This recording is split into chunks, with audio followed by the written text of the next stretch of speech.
Welcome back to our channel, my fellow Jedi, Sith, and people who just like waving around broomsticks making vroom vroom noises. My name's Matilda. Today, we're about to flex on your Star Wars knowledge with 10 lightsabers so obscure, even Yoda would be like, bruh, what is that? If you think you know every saber in the galaxy, prepare to get hit with more surprise than Luke at a family reunion. Smash that like button like it's a malfunctioning droid, subscribe for more galactic memes, and let's get into the top 10 lightsabers we bet you never heard of. May the Force and the memes be with you. First up, we have the light whip. Yes, you heard that right.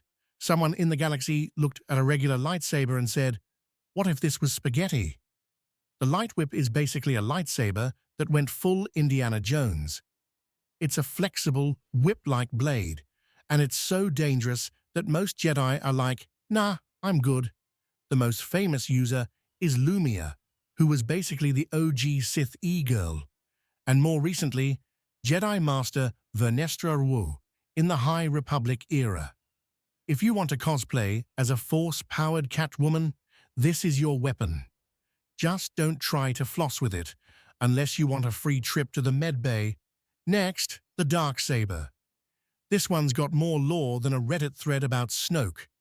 The darksaber is a black-bladed, katana-style saber forged by Tara Vizsla, the first Mandalorian Jedi. It's basically the Excalibur of Mandalore, and whoever wields it gets to be Mandalore, aka the boss of all Mandalorians. It's been passed around more than Baby Yoda memes, with owners like Darth Maul, Sabine Wren, and Din Djarin. The blade is flat, the edge is sharp, and the drama is always high. If you want to rule Mandalore, you gotta win this in combat. No takebacks, no refunds. Sliding into third, we have the sickle-bladed lightsaber. This thing looks like it belongs in a Dark Souls boss fight. Used by Darth Noctis and some of Palpatine's cultists, the sickle saber is basically a scimitar, made of pure edge. It's curved, it's menacing, and it screams, "I have unresolved issues." If you ever wanted to cosplay as the Grim Reaper but in space, this is your ticket. Just don't try to cut your space pizza with it unless you like your toppings vaporized. Number 4 is the light foil. This is the lightsaber equivalent of a fencing rapier, and it's mostly used by rich nobles in the Tapani sector who wanted to flex on each other at parties. The light foil is thin, elegant, and designed for one-handed dueling. It's basically the I drive a space Tesla of lightsabers. If you want to duel with style, and maybe spill some blue milk on your opponent's shoes, the light foil is for you. Just don't bring it to a Sith fight unless you want to get roasted harder than Anakin on Mustafar. Coming in at number 5, the Great Lightsaber, also known as the Light Club. This is what happens when a Gamorrean says, "I want a lightsaber, but make it thick." The Light Club is massive, unwieldy, and designed for beings who skipped leg day but never missed arm day. Gorse, a mutated Gamorrean, wielded one in Jedi Knight. Dark Forces Seku, and let's just say, if you get hit by this thing, you're not respawning. It's the lightsaber equivalent of a Minecraft diamond sword, but with more overcompensation. At number 6, we have the Proto Saber. This is the granddaddy of all lightsabers, and it's so old school it needs a backpack power supply.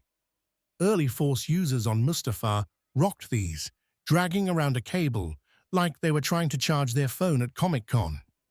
If you cut the cable, the saber shuts off, so it's basically the wired headphones of the Jedi world.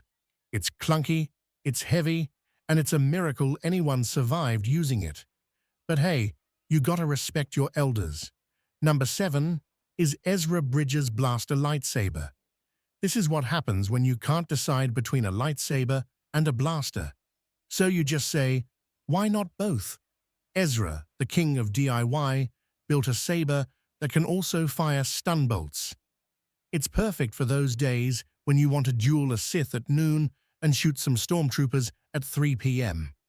It's the Swiss Army knife of lightsabers, and honestly, we need more of this chaotic energy in the galaxy.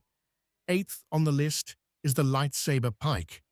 Used by Jedi Temple guards, this double-bladed, extra-long saber is basically the do not enter sign of the Jedi Order. The pike is designed for defense and crowd control, and the yellow blades are a flex all on their own. If you want to look mysterious, anonymous, and like you're about to drop the hottest mixtape in Coruscant, the pike is your go-to. Just don't try to fit it in your average speeder trunk. Number 9 is Dorwin Korvax's lightsword. This ceremonial saber is so extra, it has an exposed kyber crystal and more bling than a Hutt's jewelry box. Used as a key to Mustafarian technology, it's less about fighting and more about unlocking ancient secrets. If you want to look like you're about to drop some forbidden lore at the next Jedi book club, this is your saber. Just don't let Vader catch you with it, or you'll be the next entry in his diary. Finally, at number 10, the ancient crossguard lightsaber. Long before Kylo Ren was out here with his unstable, "It's not a phase, Mum" saber, ancient Jedi were rocking crossguard sabers with 3 vents. These OG crossguards were designed to protect the wielder's hands and look cool while doing it. If you want to cosplay as a medieval knight, but in space, this is your moment. Just don't accidentally slice your own fingers off, or you'll be typing with the Force. And that's it. 10 lightsabers so wild, even General Grievous would be like, another one for my collection. If you learned something new, drop a like, subscribe, and comment which saber you'd want to flex at your next Jedi Council meeting. Remember, in the Star Wars galaxy, there's always a weirder saber out there, and if you ever find a light whip, please don't try to use it as a jump rope. May the memes be with you always.